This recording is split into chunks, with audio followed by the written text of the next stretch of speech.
บอาราธนาเอาคุณพระแก้วเจ้าทั้งสามบุญศีลบุญทานที่ได้กระทำปั้มเป่งมาเสื้อวัดเสื้อวาเสื้อบ้านเสื้อเมืองพระสยามเทวาธิราชคุณพ่อคุณแม่คุณครูบาอาจารย์สิ่งศักดิ์สิทธิ์ทั้งหลายมีพระบรมธาตุเจ้าโดยสุเทพและครูบาเจ้าศรีวิจัยเป็นต้นขอกราบอาราธนาเชิญชวนมาปกปักรักษาพ่อแม่พี่น้องท่านสาธุชนลูกเต้าหลานเหลนวงศาคณาญาติทุกท่านมีความสุขกายสุขใจนานแสนนานได้เทินวันนี้ได้นำเอารายการธรรมะเพื่อประชาชนมาเสนอให้ท่านสาธุชนคนดีได้รับฟังเช่นเคยก่อนที่จะได้นำรายการนี้มาเสนอท่านผู้ฟังทั้งหลายจะได้นำท่านทั้งหลายไว้พระเจ้าพระธรรมพระสงฆ์เป็นสิริมงคลกับตัวกับครอบครัว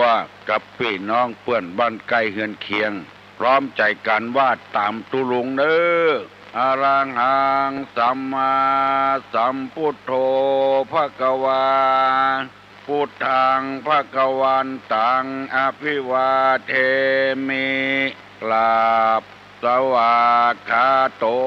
ภควตาธัมโมธัมมังนัมมัสสามิกราบสุปฏิปันโนภควโตสาวกสังโฆสังฆังนะมามิกราบอันธมยังพุทธัสสะภควโตปุพพาภะคณะมะกะลังกะโลมะเสนะโมตัสสะภะคะวะโตอะระหะโตสัมมา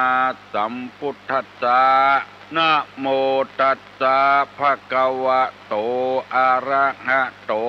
สัมมาสัมพุทธัสสะนะโมตัสสะภะคะวะโตอะระหะโตสัมมาสัมพุทธัสสะพุทธังสรณังกัจฉามิธัมมังสรณังกัจฉามิสังฆังสรณังกัจฉามิตุติยัมปิพุทธังสรณังกัจฉามิตุติยัมปิธัมมังสรณังกัจฉามิตุติยัมปิสังฆังสรณังกัจฉามิตติยัมปิพุทธังสรณตติยัมปิธัมมังสรณังกัจฉามิตติยัมปิสังฆังสรณังกัจฉามิอิติปิโสภะคะวาอะระหังสัมมาสัมพุทโธวิชชาจรณะสัมปันโนสุขโตโลกาวิทูอนุตตโลปุริสาธรรมสารถิสัทธาเทวะมนุษย์สานังพุทโธภควาติสวากขาโตภควตาธัมโมสันติทิโกอากาลิโกเอหิปัสสิโกโอปนะยิโกปัจจัตตังเวทิตโพวินโยหิติสุปฏิปันโนภควโตสาวกสังโฆอุจุปฏิปันโนภควโตสาวกสังโฆญาญาปฏิปันโนภควโตสาวกสังโฆปัญหาต่างๆฝ่ายรัฐบาลกับฝ่ายค้านกาบัถ้าถามมาเนอตุลุงจะบ่ตอบเพราะว่าสถานีนี้และที่เพิ่นกำลังถ่ายทอดถึงแม่แจ่มปุ่นก็มีที่กาดบริบูรณ์นี่ก็มีที่ฝ่ายหินก็มีเพิ่นกำลังถ่ายทอดแล้วเฮาบ่อู้เรื่องการบ้านการเมืองบ่ยุ่งกับเพิ่น อันนี้เป็นข้อที่สองข้อที่หนึ่งบัดถึง6 โมงจึงฟังโทรมาเตื้อข้อที่สองการบ้านการเมืองบ่ต้องโทรมาเตื้อเอาบ่ยุ่งกับเปิ้นข้อที่สามปัญหาเกี่ยวกับในครอบครัวผัวกาเมียกาพ่อผัวแม่ผัวพ่อเมียแม่เมียกับลูกกับเต้าก็บ่ต้องถามตุลุงมาเนอถามเรื่องกินเรื่องทานเรื่องการปฏิบัติธรรมมาอย่างหมู่นี้ขอขอบคุณกับท่านทั้งหลายโดยเนอที่ให้โอกาสกับตุลุงวันนี้จะได้นำเอากรรมปะเก่าโบราณเพิ่นว่าไว้มาเสนอให้พี่น้องทั้งหลายได้ฟัง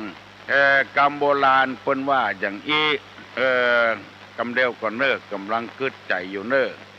อย่าไปจิหมากป้นฝายอย่าไปจิหมาตายป้นน้ำอย่าไปจิหมาเน่าป้นฝายอย่าไปจิหมาตายป้นน้ำโบราณเพิ่นว่าอย่างข้อนี้หมายความว่าอันใดที่มันบดีอย่าไปเอาไปหูฮือเปิ้นมาตายอยู่ที่ฝ่ายจิเอาป้นฝ่ายไปเหียเอาไหลล่องไปฮือเปิ้นกรรมนี้คือหมายความว่าของบดีบดักตัวยังบัดต้องการแล้วไผที่ไหนจะต้องการเป็นคนหันแก่ตัวโยนความผิดฮือแก่คนอื่นที่เปิ้นว่าโทษของคนอื่นมองเห็นเท่าภูเขาโทษของเรามองไม่เห็นเท่าเส้นผมตดคนอื่นเหม็นจนเต็มทนตดของตนถึงเหม็นไม่เป็นไรอันนี้เป็นกรรมสุภาษิตกรรมบักเก่ากรรมโบราณบางคนก็มักง่ายลงไปยูไปให้คนอื่นอย่าหมดขี้เยื่อในบ้านของตัวเศษไม้เศษตอกของตัวเอาไปจ้งไว้ต่ำข้างถนนหนทางพอแล้วมันบ่งามตาตึงเปิ้นตึงเฮายังบ่ต้องการคนอื่นไปต้องการจะได้เปิ้นว่าคนเจือนี้อยู่ที่ไหนขวางบ้านขวางเมืองขวางโลกหันแก่ตัวหันแก่ได้เกินไปอันนี้ก็ผิดวัฒนธรรมประเพณีโดยผิดศีลผิดธรรมโดยอันใดบดีเอาไปฮื้อเปิ้นบอกว่าจะเป็นปอกกานายขายบอกว่าจะเป็นคนรับจ้างรับแจ้งเนี่ยมันปนวันปนคืนว่าเอาใจเปิ้นมาใส่ใจตัวก่อนเมื่อตุลุงเป็นละอ่อนคนทางบ้านใดบุหัวถึงเวลาแบกขบกคนอันขึ้นมารับจ้างบกสวนมันมีหลายอย่างบกงุบบกซุยก่อนแบบบกงุบนั่นก็ถูกน้อยบกซุยนี่ก็คือซอยมันก็แพงน้อยหมู่บกงุบนั่นน่ะเพราะว่าอย่างไสอย่างงุบละไว้ตึงบ่ไสอย่างออกหักไม้อย่างก็บ่ไสอย่างออกงุบละว่าหั่นแบกขบกขึ้นมารับจ้างทำเครื่องไผไปจ้างแล้วคนเด็กอีกคือไปหั่นแก่ตัวหั่นแก่ได้เข็ดไม้กาปวดกาอย่างกาบ่เก็บขว้างหรือเปิ้นงุบละว่าหั่นแบกขบกขึ้นมาแถมปิงมีไผจ้างละหมู่นี้อย่างเงี้ยก็เพราะเหตุว่าหั่นแก่ตัวน้ำไปควรจะเนี้ยให้ละเอียดห้องกล้าขายก็เหมือนกันเอาของบดีไว้ตั้งพื้นเอาของดีไว้ตั้งบนพอแล้วมันน่ากินน่าใจแถมเตื้องไผก็บ่ใครซื้อละอันนี้นำมาเสนอให้พี่น้องทั้งหลายพยายามฝึกหัดดัดนิสัยตัวเก่าอันใดบดีโยนให้เปิ้นอันใดดีๆตัวเอายูหมาเน่าป้นฝ่ายยูหมาตายป้นน้ำอันนี้เป็นกรรมบักเก่ากรรมโบราณเพิ่นว่าพอโทษของอื่นเต้าดอยน้อยเดียวก็มีโทษเต้าดอยซึ่งมันเป็นปฏิกิริยาจังที่เฮาฮู้กันถึงวันเนี่ยโทษน้อยเดียวเอาปเต้าดอยโทษของตัวเองนี่เปรอะเตอพอยังเส้นผมยังน้อยยังใหญ่ไปอยู่โทษคนเรามองไม่เห็นเท่าเส้นผมโทษคนอื่นนี่เหม็นรถของตัวนี่เพราะว่าจะได้2 คนพ่อลูกนั่งกินข้าวด้วยกันกินข้าวก็แกงผักละกินไปกินมาขอโทษเถอะพ่อมันตดออกลูกมันสาบเขาใส่ถ้าจะทนบ่ได้แก่ก็ไอ้หมาไปตดวะโอ้พ่อมันคนนี่จะได้ทำใจเย็นไว้โอ้บ่น้องก็ไม่มีไผกินข้าวกับกันนี่กะ2 คนกันบ่พ่อตดก็น้องตดก็น้องบ่ตดก็พ่อตดอะกะ เนี่ยป้อนตดป้อไม่ได้แต่โดนลูกมันด่าให้มาไปตดบ้านตดของตนนี่มุบมิบสุดสิเปียโบราณเป็นว่าตดสุยเปิ้นจังตดดังเปิ้นฮักคนใดตดดังนี่แค่หัวเป็นหมู่ตดสุยนี่เขาจังหัวมันเสียเพียบนะไปทราบตดสุยนี่นะเนี่ยดีเนอะ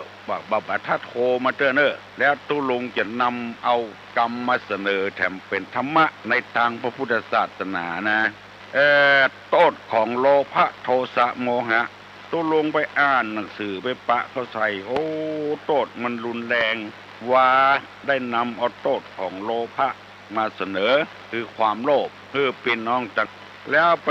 ไปปะใส่อ่านพ่อแถมโทสะโมหะเหมือนจังเดียวกันเฮาแล้วจะอู้ลืมแถมกรรมแต่ว่าบ่ได้อู้ดีสกรรมเปิ้นฟังโทรมาบางรายเข้าใจว่าติดโทรศัพท์มาหาตุลุงเนี่ยมีนายหน้ามีอย่างก็มีคนหมู่เดียวกันเนี่ยโทรมาหาความจริงบ่ใจเน้อแจ้งต่อไฟใส่ต่อน้ำเนี่ยโทรไก่แท้ๆนะเดี๋ยวน้ำเพอะพระเมืองลีปุ่นแผ่วแม่ออนปุ่นแผ่วลำปางปุ่นเกาะคาปุ่นเพิ่นโทรมาแต่นะบ่ใช่นายหน้านายตาอย่างอ่ะบ่เชื่อถ้าฟังเถอะสำเนียงถึงเหมือนกันโทษของโลภะนี้ตะวาได้เล่าให้พี่น้องทั้งหลายฟังว่า1ก่อให้เกิดความพินาศ2ทำจิตให้กำเริบ3เป็นภัยภายใน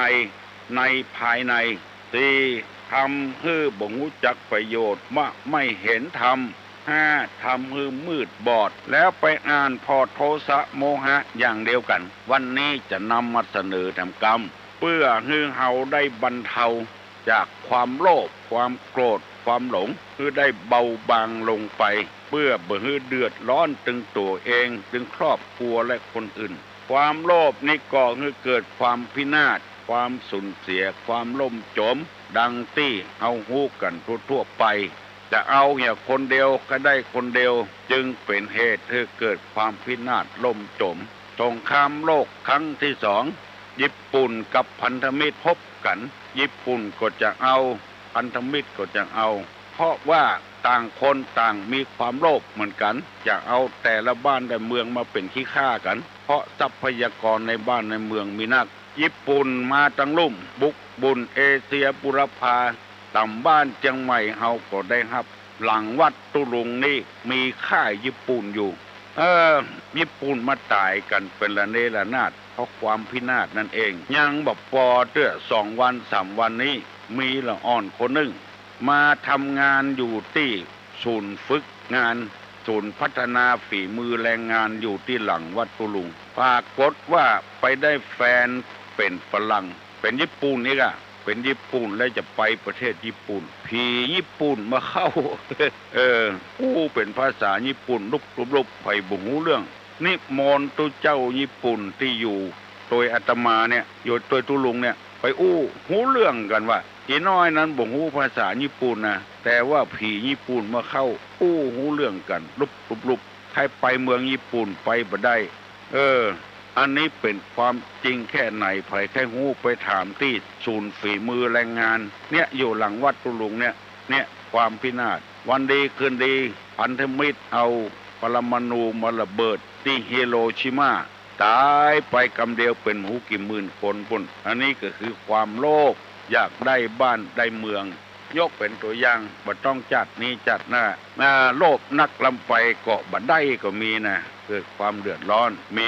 วัดหนึ่งตุลุงย่างตุป้อเปิ้นมาบวชแก่เปิ้นมันตินมันมือปลูกพันปลูกนี่ใจใส่ดูแลปลูกต้นบัตตากบคนไทยว่าตะขบคนเมืองเฮาว่าต้นบัตตากบเอาไว้ที่หน้ากุฏิวัดนั้นถ้าอยู่ใกล้บ้านใกล้จองย่า วันหนึ่งตุลุงตุป้อได้ยินบนบัตตากบเซี่ยวออกกุฏิมาพอเป็นละอ่อนพื้นกินบัตตากบละอ่อนไม่ยิงซ้ำห้องลงมาอีหนูทำไมซนเดี๋ยวตะขบมันหักแล้วก็ตกลงมาตายหาลงมาแล้วเอาสตางค์ให้ละอ่อน50 บาทละอ่อนไม่ยิงนะเอาไปซื้อกางเกงในมาใส่เสียละอ่อนไม่ยิงได้สตางค์บัตรครบตะคืบบ่เอาละได้สตางค์ไปอวดถึงแม่มัน โอ้แม่มันก็ขี้โลภอย่างว่าเนี่ยนะโลภะเกิดขึ้นละอ่อนได้50 บาทถ้าเป็นคนใหญ่ต้อง100 ป่ายบนนี่ใครได้อย่างลูกสาวมันวันพูกแม่มันไปคืนทำแล้วเศร้าเศร้าอยู่บนบัตตากบ ตุลุงได้ยินก็ใส่ลงมาแถมโอ้อะไรนี่เมื่อวานลูกมันวันนี้แม่มันเอกนี่หรอเอาลงมาแม่มันนึกว่าจะได้สัก100 ป่ายก็ แม่มันลงมาตุลุงก็จะตังจ่ง5 บาทเอาไปซื้อกางเกงในมาใส่เสีย ไม่จะได้นักหรือลูกมันเอาไปมาได้5 บาทแต่เนี่ยเพราะความโลภเน้ออันนี้หูฟังมันม่วนอกม่วนใจบ่ได้อันนี้ก่อให้เกิดความพินาศไปโลภนักลำไปกินกำไห้นักลำไปเอาหมอกก็ให้พอดีเนี่ยเอานักลำไปก็อย่างว่านั่นนะมันเดือดร้อนคนอื่นมาหันแก่คนอื่นอย่างติตุลุงนำมาเสนอตะวันไปงานที่ไหนเปิ้นแจกของเปิ้นแจกพระกาแจกเหรียญแจกผ้ายันกาเอาอันเดียวบอกปอ2 อัน3 อันมันใครเกินน้ำไปเอาอันเดียวก็พอแล้วหันใจคนอื่นพ้องเปิ้นก็ใจเฮาก็ใจเรื่องนี้เท่าบอกว่าเหี่ยก่อนมันเกิดขึ้นติ๊ก2ทำมือจิตให้กำเริบทำจิตให้กำเริบเสิบสารถ้าได้1ได้ยังบอกป2ป3ป4ปออกไม่ออกพี่น้องทั้งหลายที่อยู่บ้านนอกบ้านป้างเราไปสังเกตแต่ก่อนนี้เฮาไปซ่อนเนี่ยเฮามีข้องแก่นเดียวแล้วนะบัดเดียวนี้มีข้องไป2-3 แกนปุ่นเอาซ่อนเอากระป๋าตอนปู่เข้าแซะในหอกฟ้างเนี่ยประเดี๋ยวนี้ข้อง1ใส่ป๋าข้อง1ใส่ปูข้อง1ใส่หอยเอาจนมดต้งมดนาบ่ฮื้อไผได้กินโดยสักคนอันนี้คือความโลภทำจิตใจให้กำเริบเสิบสารแต่อียังบ่พอน่ะเบื่อป่าแถมป่าน้อยป่าใหญ่ตายด้วยกันหมดเนี่ยเป็นกองบ่ฮื้อไผได้กินแถมซ้ำป2อันนี้คือความโลภของคนก่อนเพิ่นเศรษฐกิจเพียงพออยู่พอกิน เอาหมอกก็ให้พอดีเนี่ยปล่อยเกินไป3เป็นภัยภายในบ้านผัวก็โลภเมียก็โลภต่างคนต่างหันแก่ตัวหันแก่ได้ทำข้อที่4ทำให้บ่รู้จักประโยชน์บ่มองหันธรรมะธรรมโมแล้วข้อที่5ทำให้มืดบอดเหมือนกันหมดโทสะก็เหมือนกันคือความโกรธนี่ความพินาศย่อมจะเกิดขึ้นความวุ่นวายย่อมจะเกิดขึ้นความโทสะนี่คือบันดาลโดนความโกรธแต่ว่าบ่ได้ดีวันนี้ได้ดีเพราะว่าเปิ้นฟังกรรมตุลุงเปิ้นบ่โทรศัพท์มาถามว่าวันนี้จะเรื่องโทสะคือความโกรธอันนี้ก็ละอ่อนอายุ3-4 ขวบฆ่าคนตายโดยมีเจตนาอย่างร้ายแรงเพราะเหตุว่าบันดาลโทสะคือพ่อกับแม่นี่ฮักลูกบ่เต้ากันไปพอเตอะบ้านเฮาเมืองเฮาฮักลูกน้องลูกคนน้องเนี่ยฮักอ้ายน้อยฮักน้องนักเวลาน้องเฝ้าอ้ายเฝ้าน้องอยู่น้องให้พ่อก็จ้างแม่ก็จ้างไปด่าอ้ายพุ่นเตื้อมันผิดกับน้องแต่อ้ายจะสั่งจะสอนพ่องก็บ่ได้พ่อแม่จะเคียนจะตีอ้ายพุ่นมีละอ่อนคู่หนึ่งอย่างเงี้ยพ่อแม่เป็นคนที่บ่พิจารณาก่อนบ่ใจสติภัยผิดภัยทุกข์ก็น้องให้ก็เคียนอ้ายน้องให้ก็เคียนอ้ายซื้อขนมมาแบ่งให้อ้ายน้อยเดียวแบ่งให้น้องนักความโทสะก็เกิดขึ้นกับละอ่อนวันดึงก่อนเมื่อมีเฮาคนเดียวดูตั้งกินพ่อแม่ก็บ่ด่าเฮาสักเตื้อบ่ล่ำเคียนเฮาสักเตื้อตั้งมีน้องเกิดขึ้นมาเนี่ยโดนด่าอยู่ติ๊กเนี่ยจะได้นี่มันละอ่อน3-4 ขวบนี่มันหูเรื่องแล้ววันหนึ่งหันแม่มันนอนหลับเอายาปิดยาอย่างหมูยาปิดก็แล้วกันเถอะยาที่เอาเห็นแล้วเอาไปทานคือแม่มันขอโทษเนอะฮัลโหลไว้แสนตุลุงนะน้องป๊อบตื่นแล้วกันหมูจ้ะน้องป๊อบตื่นแล้วกันหมูเนี่ยตื่นแล้ว เปิ้นบ่โทรมาเตื้อน้องพิมพ์ตอบมาแล้วยังน้องป๊อบเนอะถ้าน้องพิมพ์นี่ยังบ่เฉลยได้นะแล้วก็น้องป๊อบตอบ มันเอาไปเฉลยมาเนอะเอาไว้สาตุลุงเนอะ กำว่าใหญ่ก็ ไอ้ยังก็ขึ้นอะไรแรงที่สุดน้องพิมพ์ตอบมาแล้วนะ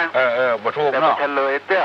บ่เฉลยถ้าใครถูกนี่จะมีของขวัญเนอะนั่นกะครับมีรางวัลฮะเจ้ารางวัลไว้รางวัลมันกำลังใจรางวัลครับแต่ว่าน้องพิมพ์ถูกบ่ถูกเนี่ยหมูแต่ยันรอน้องป๊อปก่อนไว้สาครับไปที่ไหนอ่ะมาฝากที่ตุลุงไงกัน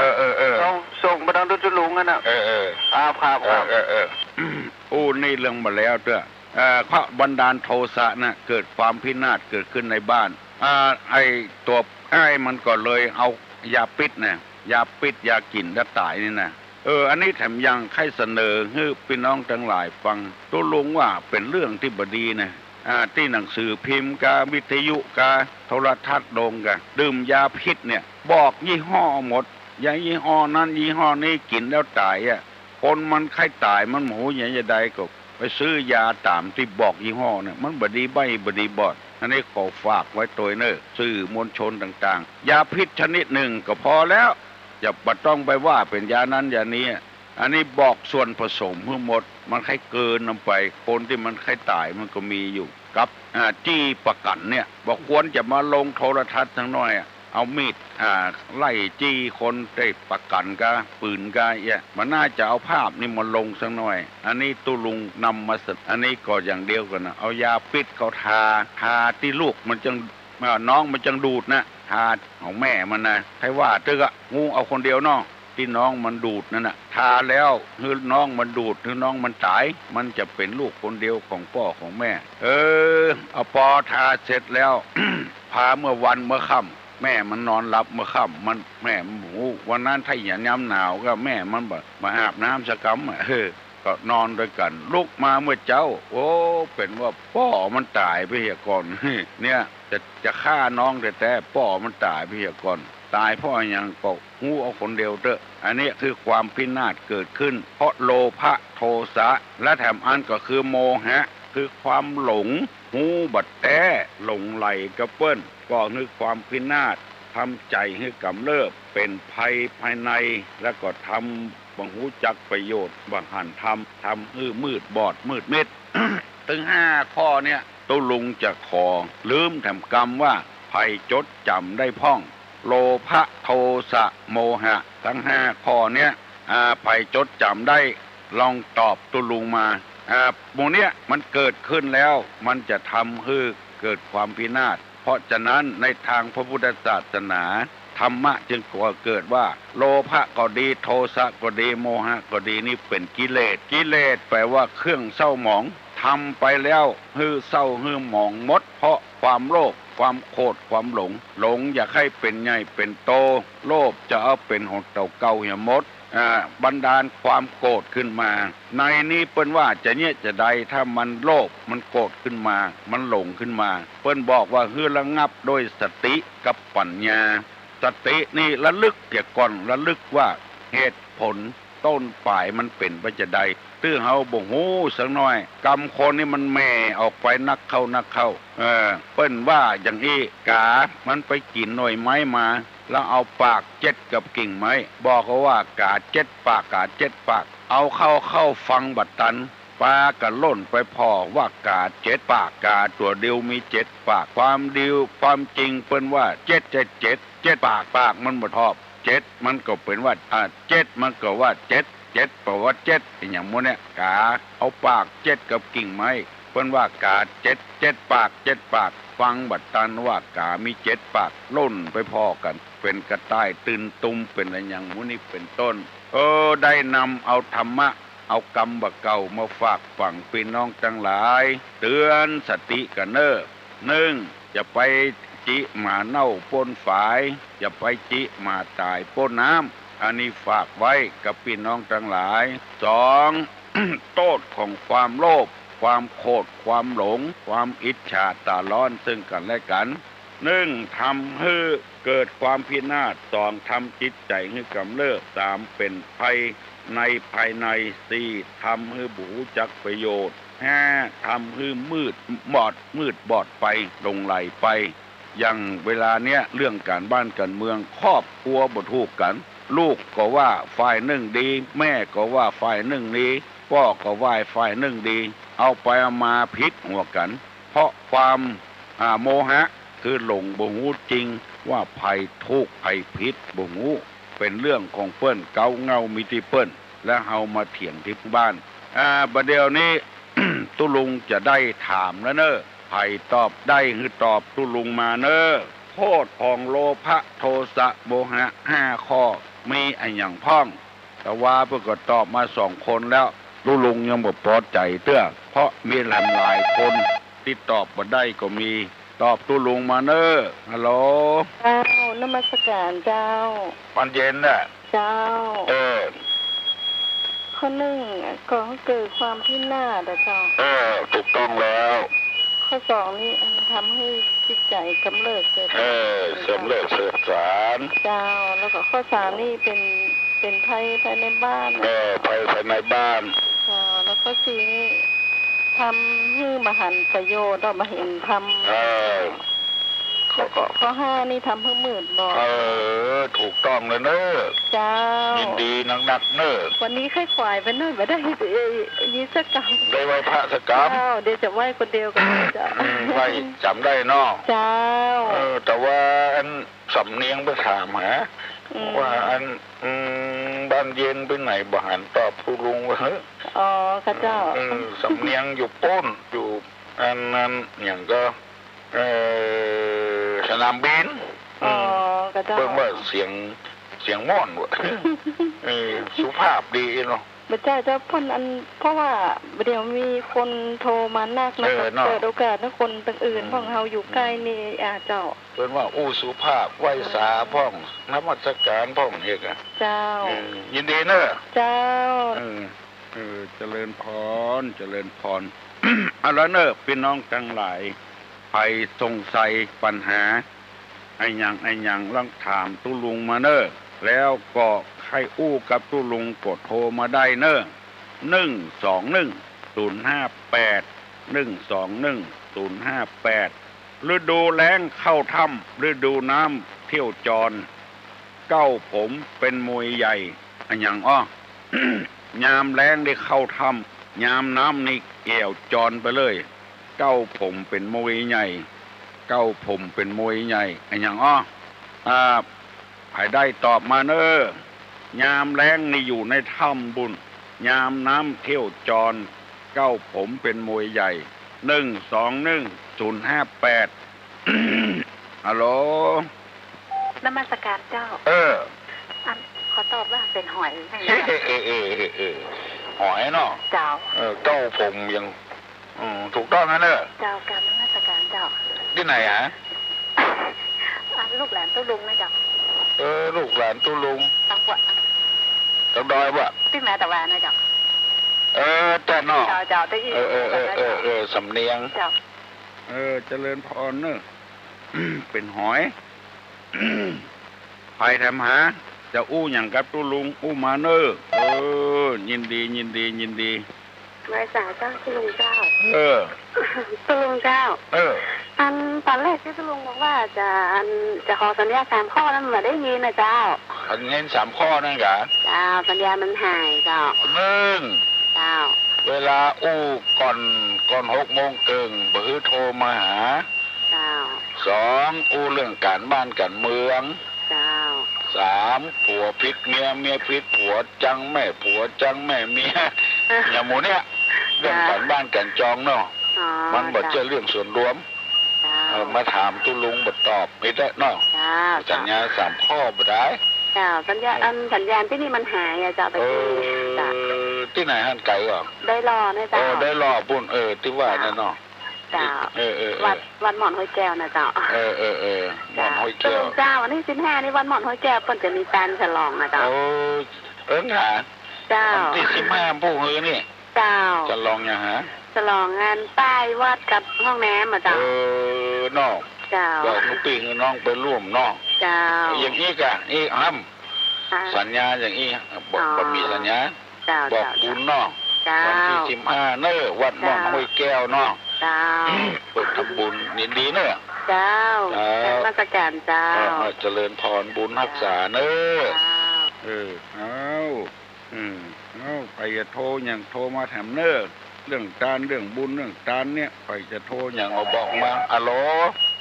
อันนี้อมาสการเจ้าไก่พงนี่อันมาจากสันทรายเจ้าสันทรายเจ้าจะขอถามตุลุงว่าที่เปิ้นบวชเนนเนี่ยเปิ้นเอาอันอย่างพระอุ้มพ่องก็ว่าเอาดีพ่องก็ว่าบัดดีมันเป็นอย่างไรเจ้าโอ้พระอุ้มนี่นะเจ้ามันเจนพ่อเจนแม่เฮาแล้วเนอะเจ้าแต่ก่อนเปิ้นบ่มีบัตรบ่มีกัดอย่างบ่เดียวเจ้าเปิ้นอุ้มพาไปบอกบุญตามบ้านตามจองให้ฮู้ว่าจะบวชลูกบวชเต้าเจ้าบัดเดี๋ยวนี้มีถึง2อย่างเนอะเจ้าถ้ารักษาวัฒนธรรมประเพณีก็ดิ้งเจ้าถ้าเฮาบ่มีเวลาจะไปอุ้มก็ดิ้งเอาปัดไปเจิญเปิ้นแต่ก่อนมันบ่มีบัตรยังบ่เดียวเจ้าเปิ้นอุ้มพาไปตามบ้านตามจองจะบวชลูกบวชเต้าเน้อพี่น้องได้มาร่วมกินร่วมทานเจ้าเนี่ยกะคนทั้งเหนือเฮาฮักกันแป้งกันเป็นอย่างอี้ลูกเวลามีกินมีทานบอกบุญนึกกันนะเจ้าพอคนตั้งใต้เพิ่นมาอยู่บ้านเฮานะเจ้าอยู่แม่อันน่ะหมูจักเจ้าหน้าซื่อตาซื่อเสียเพราะว่ากินทานบ่บอกบุญนึกกันเจ้าน้องสังเกตถ้าจะมีมาเอาก็ได้กับเจ้าถ้าเฮามีกัดมีบัตรบ่เอาก็ได้เจ้าถึง2อย่างเจ้าขอบคุณเจ้าเจริญพรเนอะเจ้าเจริญพรบุญรักษาเนอะอย่างเอี้ยตุลุงชอบแต่เป็นปัญหาที่ต้องการให้หูถามมาโทรมาอย่างเอี้ยฮัลโหลสวัสดีเจ้าตุลุงตุลุงคือทำดีเจ้าตุลุงสอนดีเจ้า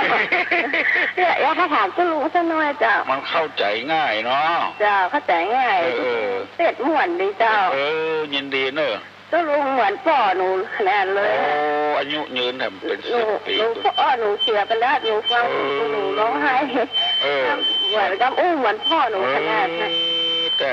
หนูอยากถามตุลุงหน่อยเจ้าได้กันว่าเวลาไหว้พระแล้วหนูผู้เตือนให้จุดธูปเนาะแล้วบางวันไม่ได้จุดนี่พระก็จะงูกว่าจะฟังตรงนี้อยู่เนาะตุลุงเนาะมันนี่นะเจ้าตอนนี้อย่าอธิบายเนอะจ้าขอบคุณเจ้าตุลุงว่าเจ้าวันดีปูจานี่มันมีอยู่2อย่าง1อมิตรปุจจาปูจาโดยสิ่งของ2ปฏิปูจาด้วยการปฏิบัติตามการจุดธูปจุดเทียนก็ดีการไหว้พระก็ดีห้องกันว่าอามิตรปูจาด้วยอามิตรคือสิ่งของที่สำคัญที่สุดนี้พระพุทธเจ้าต้องการนี่คือปฏิปูจาคือปฏิบัติด้วยการปูจาด้วยการปฏิบัติตามปฏิบัติอยู่ในศีลกินในธรรมคือเหมือนบ้านเหมือนเมืองเหมือนเปิ้นเหมือนต้านจะเป็นนอกฮีดนอกคอยนอกศีลนอกธรรมอันนี้เฮาแบบประจุดธูปก็ได้เพื่อเฮาลืมไปบ่จุดก็ได้ถ้าเฮาบ่ลืมเฮาจุดเหียก็ได้ถึง2อย่างแต่การปูจาด้วยสิ่งของปูจาด้วยจุดธูปจุดเทียนบางทีก็อันตรายนะเมื่อเดือนแล้วในตุลุงมดโตหมู่ปูจาไปชุดหนึ่งก็ยังว่าปูจาเตียนแล้วบ่พ่อบ่คอยนะเกือบไม่กุฏิทำละอันเนี้ยมันก็คือโทษถ้าจะคือดีๆแต่ก็ปฏิบัติตามเอาเนอะไปต้องการก็คือปูจาอย่างที่ยินดีละที่โทรศัพท์มาหาตุลุงเนอะเอาใครต้องการอย่างแถมก็โทรมาหาตุลุงเนอะโทรมาหาฮัลโหลเจ้าไหว้ศาลเจ้าปนานอเจ้าขอสนับสนุนอีพี่สันทรายที่สันทรายแหละเจ้าสนับสนุนมาใหญ่ก็รักษาที่สาหอยไว้เถอะแบบเบาโบราณนะครับแบบเบาโบราณผ้านั่นน่ะอุ้มน่ะไปให้เพื่อนก็เหมือนอีพี่แต่อันจะได้บวชลูกเนี่ยเพราะว่าจะอุ้มต้องมาก่อนน้องอุ้มต้องมาให้ก่อนต้องมาให้ก่อนนั่นเพื่อนเปรียบเทียบไปถึงมาตอนที่เฮามีต้องแล้วก็เขาออกมาแล้วกับลูกเขาก็ใหญ่ขึ้นมาแล้วจะได้บวชเป็นพระเป็นสงฆ์ละ ถ้าเป็นพระเป็นสงฆ์แล้วก็เหมือนนึ่งกับพระสงฆ์อุ้มบาตรไปคุมเข้าเป็นบอกว่านั่นน่ะเขาสาหิตสาห้อยนี่ไปจัดดีดีกะเดี๋ยวต้องเอาแบบใหม่เนี่ยใครจะเอากับมันไปเป็นยังได้ถึง2 อย่างได้ถึง2 อย่างทุลุงว่านะมันคือว่าเขารักษาไว้โอ้เขาเนี่ยแล้วมันภูมิใจนะดีใจเนาะภูมิใจดีใจแล้วเกิดเป็นผลบุญผลกุศลขึ้นมันก็ทำมือเขาเนี่ยมีปิติแล้วก็คนอื่นไปก่อนถ้าที่เปิ่นเข้าใจเปิ่นก็จะโอ้มันก็คือเนี่ยแบบเก่าแบบหลังดีแต่เนาะเนี่ยคนเปิ่นก็จะสรรเสริญเยินยอขึ้นมากันนั่นมันเป็นสิ่งดีๆนั่นนะไอ้พี่นี่ขึ้นได้จะดีขึ้นได้จะดีเนาะมันมาจากตังพุ่นน่ะตังเชียงตุงพุ่นน่ะตังคนตุงพุ่นมีอยู่พระอุ้มเดียวนะแล้วเปื่อแผ่มาทางบ้านเฮาเดียวนั่นน่ะก็มีกันนั่นเนี่ย8 จังหวัดภาคเหนือเนี่ยพระอุ้มเนี่ยนะมีกินมีตาลบอกกันพอหลวงพ่อรามก็มีหัววัดก็มีจัดทางเหนือเนี่ยเนี่ยไปหันแล้วมันเปิ้งใจนะต้องอยู่ที่ไหนมันเป็นพี่เป็นน้องกันอ่ะอย่างคนตั้งใต้คุณมาอยู่บ้านเฮาปิดประตูบ้านฮะว่าอย่างก็ไผสักคนไผไปถามมาหมูอะไรทำไมล่ะอะไรทำไมหมดเกืออยู่ไป20 ปีหมูจะไผสักคนของเฮานี่มันเป็นพี่เป็นน้องหมดอ่ะลองไปถามโลกคนอยู่หางบ้านมาเขาถามหัวบ้านมันยังพูดที่หมดอ่ะเมืองที่หมดอ่ะลูกไผ่หลานไผ่ของหมดอ่ะเนาะเพราะว่ากินร่วมกันตานร่วมกันพระอุ้มอย่างที่เขาว่าเนี่ยเนาะดีแต่นะพุ่นน่ะแล้วอันละกะไอ้แม่ถามมาประเดี๋ยวนี่เขาว่าอันไหว้พระอันนั้นมันเล่นกับฟืนกับไฟตัวหรอแม่เนาะปฏิบัตินั้นจัดดีแล้วเดี๋ยวลุงบอกไปแล้วถูกต้องแต่ส่วนมากผมบางครั้งนี่ถ้าหากเป็นมาค่ำอย่างนี้บาจุดถูกเราตุลุงแม่เนาะเขาก็ปฏิบัติเอาประเดี๋ยวเพิ่นมีนั่นน่ะปัญหาเนี่ยไฟฟ้าน่ะจัดดีอ่ะกดสวิตช์ปั๊บได้ตึงทูบตึงเทียนอ่ะปลอดภัยเนาะน่าปลอดภัยแล้วก็ปิดสวิตช์นั่นน่ะกดสวิตช์แกนั่นน่ะมันถึงเอาปฏิบัตินั่นปฏิบัติเนี่ยดีที่สุดมันมีอยู่2 อย่างพระฤาษีชีไว้เป็นอยู่ในป่าในดงมันเนาะแม่เนาะบ่มีอย่างนะมีฟืนมีไฟอย่างเนาะมีฟืนมีไฟอย่างโอ้ตุลุงสิ่งเมินกับอย่างดีแต่ก่อนนี้ตุลุงก็ก็กลัวบ่ใครมีคนคนถามผมกลัวมีคนฟังแต่ที่จริงเพื่อนฟังหนึ่งแล้วเพื่อนก่อนตอนนั้นเพื่อนก็บักกล้าโทรมาหาแต่เดี๋ยวนี้นี่เขาเปิดเพื่อนละกับนี่เขาก็ได้เปิดต่างกว้างพอตั้งไกลขึ้นไปแถมแต่ละคนก็ดีอกดีใจขึ้นมาก็ตุลุงอนุญาตคือโทรมาหาแต่จริงเนี่ยอยากใครคือโทรมาตอนเนี้ยตอนที่ว่า6 โมงครึ่งแล้วอย่างเนาะเนี่ยมันเหมาะแต่ว่าถ้าโทรมาตุลุงก็โอ๊ตมาได้อยู่เลยกันนะครับโอ๊ตมาได้แต่มันมีแถมอย่างหนึ่งแต่ว่านี้ไปงานผู้สูงอายุที่ไหนก็ได้ออกมาสถานีวิทยุพุทธศาสนาธรรมนัดพี่น้องไว้ว่าจะเอาเรื่องนั้นครูบาเจ้าจีวิจัยมาอู้เขาฟังเนาะที่สมัยแก่ไขฮู้ก็เลยมาได้อู้สักคำได้ออกมานั่นอ่ะต่อไปพูดเปิ้นก็มีคนถามหลายคนเปิ้นบอยากใครให้คนที่เอามาถามหาตุลุงเกี่ยวกับการบ้านการเมืองนักบอกว่าตุลุงเปิ้นสอนธรรมะธรรมโมเอาการบ้านมาถามเปิ้นก็จะได้อธิบายแต่มันก็รู้ฟังแล้วบ่ม่วนใจบ่นานนี่หรอกขออันช่วยอันบอกให้ตุลุงน้อยขอห้ามเขาเนี่ยแม่นน่ะบ่ให้ตุลุงได้ว่าการบ้านการเมืองเฮาบ่อู้เตยก็บ่ดีนะเฮาบ่อู้เตยก็บ่ดีจัดก้อนสิ้นเปลียงกันบ่ดีอันนี้ก็เลยขอบอกไปตั้งสถาเฮาเนาะบ่ให้อู้ละการบ้านการเมืองกับทุกเจ้าถ้าจะอู้จะถามเขาว่าเปิ้นก็เป็นคนดีในเมื่อเปิ้นเป็นคนดีก็เอาเขาว่าคนเดียวแม่นเนาะเอาเขาว่าเดียวเขาจะเอาเปิ้นเขาก็เอาเขาบ่เอาก็เรื่องของเขานั่นน่ะมันต้องมาถามทุกเจ้าแถมละทุกเจ้าดึงอาจจะได้วันนี้ก็เป็นวันดีมันพูดกับวันดีหมดละทุกเจ้ามันเป็นคนกลางนั่นน่ะบิณฑบาตได้ถึงคนน่ะถึงสัตว์ลูถึงมิตรได้หมดเจ้าก็เดี๋ยวละอ่อนเขาถามเนาะบุญรักษาใบสาจ้าบุญรักษาเนอะเจริญพรอู้กับปนานก็จัดเมินเฮ้ยไปฮัลโหลว่าสาเขาตุลุงครับ ตอนผมก็ถามมาที่หน่วยครับที่กรมโบราณที่เป็นว่าถามมาเด้อกินนอกต่อไปก้อยกินน้อยๆกินต้องหัวมือด้วยความหมายดีนะครับโอ้ยินดีเนอะเอาหลังไม้เนาะโอ้ได้วิทยุเนาะครับอุณวิทยุครับครับไว้ฉาครับเตี้ยครับเจริญพรลีมั้งกะโอ้จากเมืองลีปุ่นก่อนจัดไก่เฮ้ยให้กินนักกินเต้าไปก้อยให้กินน้อยกินเต้าหัวไม่มือเปิ้นว่ากินไปก้อยในกินเตน้อยเอากำให้น้อยๆแล้วก็หันอกหันใจคนซื้อกินซื้อใจพ้องกินเตน้อยแล้วก็ได้กินนักกินเมินกินเต้าหัวไม่มือนี่มันกินเตื้อเดียวสมมติว่าเขาซื้อมา100เอากำให้50 บาทอย่างเงี้ย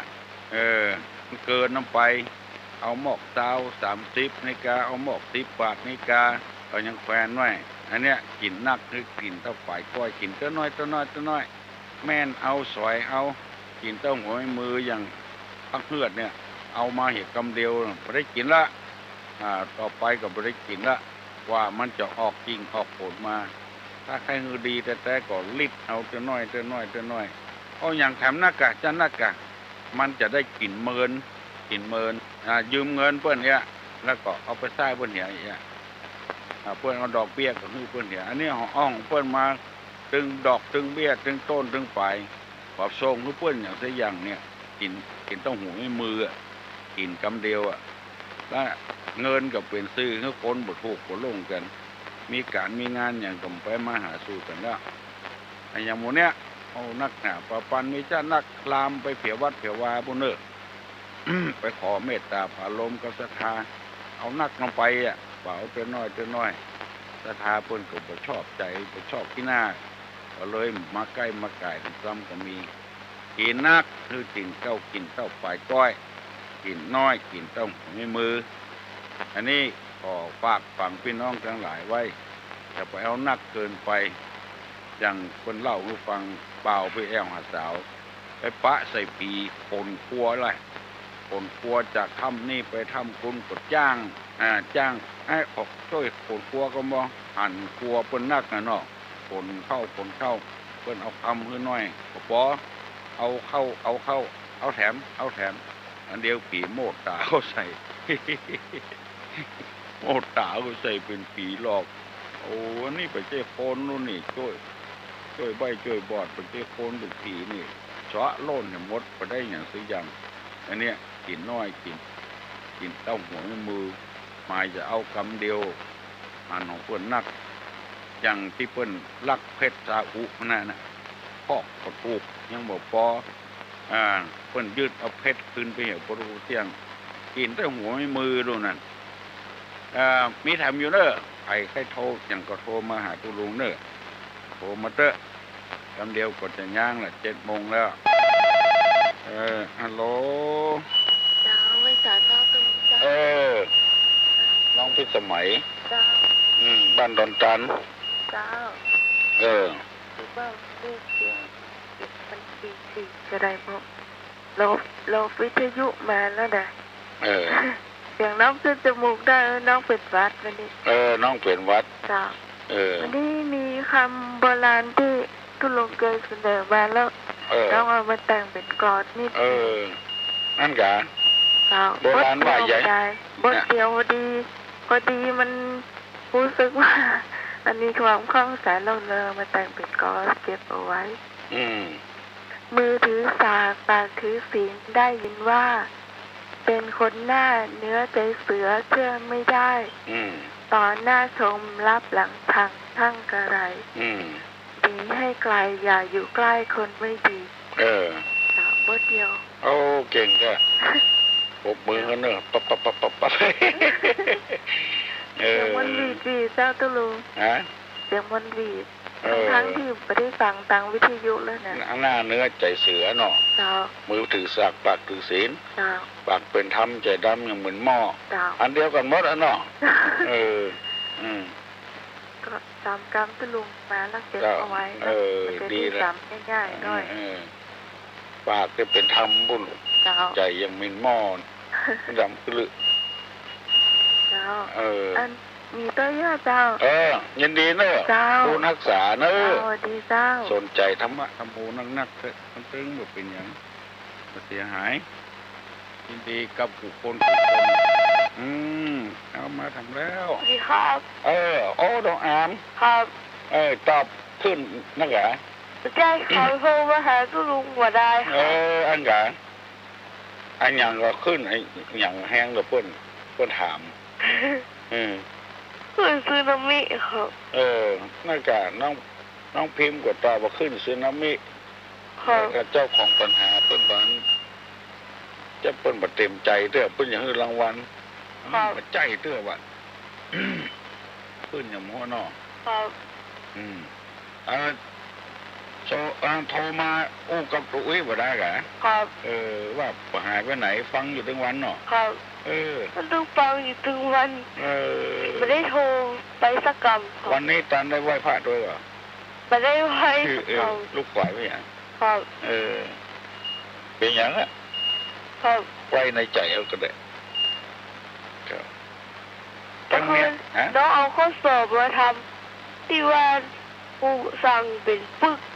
ทำเด็กไปหน่อยเลยรับลูกไหวครับวันนี้ไปโรงเรียนอยู่นอกครับเอาข้อสอบมาทำครับยินดีนะลูกแม่ครับปัญญาปัญสูงลูกปัญญามีสติปัญญาเฉลียวฉลาดนี่ได้เป็นเจ้าคนในคนเวลายังแถมน้อยเดียวตั้งบ้านห้องตั้งสัมปตองเอาไก่พวกเนิร์ดตั้งลำปางก็บ่ได้ยินเนอะวันนี้นะฮัลโหลสวัสดีราชการเจ้าเจ้าก็ถามนะถ้าเราทำวัดที่บ้านนี่มันเป็นอย่างเนาะไม่เป็นอย่างวันศีลเจ้าก็ทำถึงวันนั่นน่ะวันแรงนะวันธรรมดาเนาะเจ้าถ้าเกิดจุดทูบจุดเทียนนี่บอกให้จุดแล้วมันนั่นแหละเจ้ากับปุจจากันให้เราเฝ้าเทียนหนึ่งเที่ยงนั่นน่ะมันก็บอกเป็นอย่างเนาะเป็นอย่างเจ้าไปวัดบ่ได้ไปบ่ได้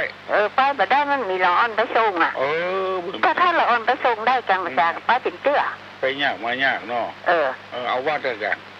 เอาบ้านได้กันเนาะเอาบ้านน่ะบอกเป็นอย่างเนาะได้กันมีหิ้งพระเจ้าเหรอมีหิ้งเจ้ามีหิ้งพระเจ้าดีกันพระเจ้าก็มีพระเจ้าก็มีครูบาศรีวิชัยมีหมอที่ตุนครูบาศรีวิชัยเจ้าดีแต่มีโต๊ะมีห้องพระเนาะจะว่ามีก็ว่ามีก็มันเป็นเรื่องธรรมดาจ้ะเรื่องธรรมดามันเป็นธรรมดามีหิ้งพระเจ้ามีที่ไหว้พระเจ้าเนาะที่ไหว้พระเจ้าห้าโมงป่ายเจ้าก็สวดเหรอดีละสวดตามว่าเดี๋ยวเมื่อก่อนเจ้าก็ไปนอนวัดนอนวาเนาะจำศีลภาวนาเดี๋ยวนี้มันก้าวแล้วก็ขาบดีขาบดีไปเป็นยังให้ไปตื้ออันเนาะให้ไปตื้อกระจายนี่กับวันศีลเมื่อเจ้าเขาไปใส่บ้านเนาะมันมีร้อนวัดก็ไกลอ่ะทุกเจ้าบอกมาบิณฑบาตว่ะบอกไหมมันมีทุกเจ้าวัดประเดี๋ยวทุกเจ้ามีวัดมีทุกเจ้ามีแค่เนนภาษาเลี้ยนี่กับเนนน่ะมันอยู่ที่ไหนไม่อยู่กับกืนน่ะวัดประเดี๋ยวคือวัดไหนวัดประเดี๋ยวเจ้าประเดี๋ยวสารปีประเดี๋ยวสารปีน่ะที่หัวพระพรหมนะกะวัดไงวัดหลวงเนาะวัดหลวงมีกะแค่มีทุกเจ้ามีทุกเจ้านะกาดก็มีหน้าวัดนะจ๊ะกาดก็มีหน้าวัดนะจ้าก็มาให้อย่างได้เมื่อเจ้าวันศีลนะมึงไปวัดได้เหรอมั้งจะหาใส่ขันเกี้ยวอ่ะจะมันจะนะว่าเอาบ้านนี้คันนี้ให้อีหนอกไผ่ทำไผ่ได้ฮะที่เจ้านั่งเก้าอี้นี่มันก็เป็นอย่างเนาะเป็นอย่างพ่อมันนั่งพระเพียรเนี่ยอ่ะบางวันคนจัดให้คนเท่าต่างหากลูกเก้าอี้น่ะเจ้ามันนั่งหมม่วนไปม่วนอยู่นะเจ้าเนี่ยแค่โทรถามว่าให้เขาทำวัดบ้านนี้ได้หรือสวดบารมีสวดนี้เหรอสมดีกันดีคุ้มมันคุ้มจองคุ้มลูกคุ้มหลานเจ้าไหว้พระเจ้านะไหว้เจ้าข้ามาถ้าบ้านอันนี้มาจุดทุกจุดเทียนเนี่ยมันอยู่คนเดียวอ่ะไปจุดอ่ะกวดไฟเนาะไฟที่หมูหักจังไผ่นะแม่นเนาะหักคนที่จ้างใจเนาะจังคนที่เป็นจ้างใจเฮ้ โอ้ดีนะแม่เนอะเจ้าอนุโมทนาตัวอย่าไปละไปขว้างเนอะเจ้าถึงแล้วว่าถ้าว่าพระทำร้านก็ว่าถึงวันนะวันศีลนี่ได้เจ้าสวดล่ะคุณพ่อคุณแม่ตัวให้ไหวตัวเจ้าวันศีลนี่ได้เจ้าสวดนะนั่นก็ไหวธรรมดาน่ะมาล่ำจุดธูปจุดเทียนอย่างเรากวดไฟอยู่คนเดียวอ่ะอยู่คนเดียวเจ้าอ่อนเขาก็ไปอยู่คนที่คนกลางเหรอเนาะใหญ่มาที่นั้นน่ะเจ้าเหมือนไก่แน่เจ้าเอาปียังเนาะปียังยินดีเนอะเจ้าอยู่ปัดเดืออนุโมทนาตัวเนอะทุกคนรู้สึกว่าฮักตุลุงแปลงตุลุงนะแกโทรมาหาปากันอยู่ดีมีสุขอายุมั่นขวัญยืนหิมากล้าขึ้นคือปากันมีโชคมีลาภเนอะเอาคุณแก้วต่างๆไปเพิ่งขอฮับกันตายเนาะน้องอกเอาใจกันเที่ยง3 บาทละฮัลโหลนวัตการเจ้าไก่ลุงเจ้าไม่สั่นโทรมาจากตู้น่ะสมุทรปราการแจ้งว่าจะหายไปไหนฟังถึงวันนะเจ้าโทรบัดการสมุทรปราการว่าเจ้าฟังถึงวันเหรอเจ้ายินดีเนอะเจ้าฟังถึงวันคนเมืองเฮามีปุณนักเนาะเจ้าอยู่สมุทรปราการนี่นะเป็นอาเจ้าเป็นไปสว่าหากินนะเนาะเจ้าบรรยากาศน้องอยู่เปิดห้านอยู่ในกาดนะเจ้าในกาดสมุทรปราการเจ้าเปิดห้านเหรอเจ้าบ้านเดิมอยู่พะเยาอย่าเจ้าบ้านเดิมอยู่พะเยาเจ้าจุลุงโทรมาหมดแล้วนะเจ้าจุลุงจันฟังถึงวันเนอะจุลุงเจ้าโคตรประกันบอกเพื่อนฝูงเนอะเจ้าจัดรายการตัวนะจัดรายการตัวเจ้าวิทยุชุมชนชุมชนเราเจ้าดีจ้ะจัดถึงเหนือนี่แหละเจ้าเจ้าสาระตั้งเหนือของเฮานี่แหละปะฮับเอาวันตุลุงออกพ่อว่ะเจ้าฮับเอาไปไหวอ่ะไปไหวก็เจ้าเอาไปแพร่ภายทั้งปุ่นอ่ะทั้งเป็นฮับเจ้าเส้นก็นี้ก็จะจดแต่ปัญหาของตุลุงง่ายทางคุณเจ้าอ่ะเจ้าก็จะเอามาคลายปัญหาพวกรายการที่มันอยู่เนี่ยการอยู่เนาะทางจริงเนี่ยบางคนก็คิดตึงบ้านคิดตึงบ้านเราสบายเนอะเดียวนะมันมียังทางเหนือนี่นะก็เป็นพี่เป็นน้องแต่มาอยู่ต่างถิ่นที่มันบอกมีพี่มีน้องอ่ะบ้านติดกันก็ไม่ใช่พี่ใจน้องอ่ะแม่เนาะเจ้ามันบ่ได้อันนักกาแฟกุศลให้กันอย่างว่านั่นเจ้ามันเป็นห่วงบุญห่วงตาอย่างแบบตุลุงว่าตะกี้น่ะเจ้าฟังถึงวันเนอะลุงยินดีเนอะเจ้านมัสการเจ้าบุญรักษาเนอะเจ้าสวัสดีเจ้าเจริญพรก็ประเดี๋ยวนี้7 โมงแล้วเนอะสับยกมือไหว้เนอะตุลุงจะปั่นปอนให้มีโชคมีลาภ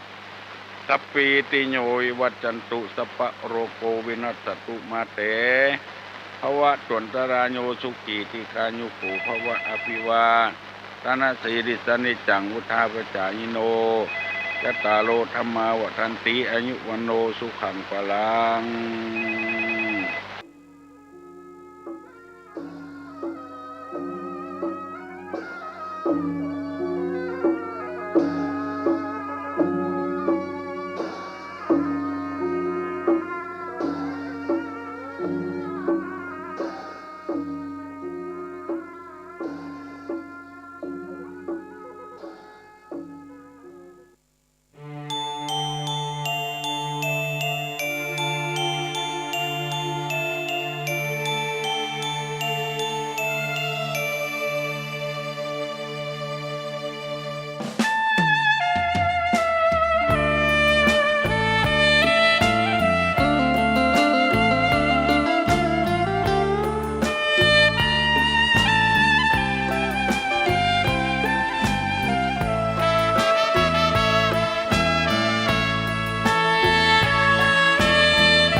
ธงชาติและเพลงชาติไทยเป็นสัญลักษณ์ของความเป็นไทยเราจงร่วมใจยืนตรงเคารพธงชาติ ด้วยความภาคภูมิใจในเอกราชและความเสียสละของบรรพบุรุษไทย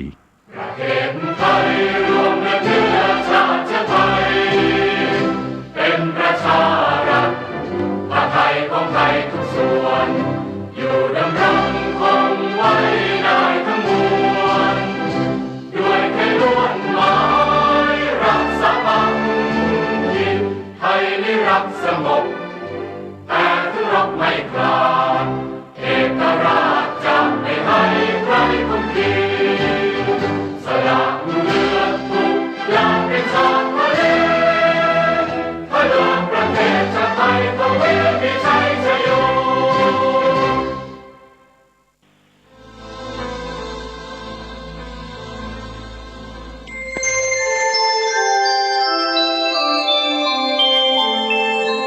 ขณะนี้ท่านกำลังฟังสถานีวิทยุกระจายเสียง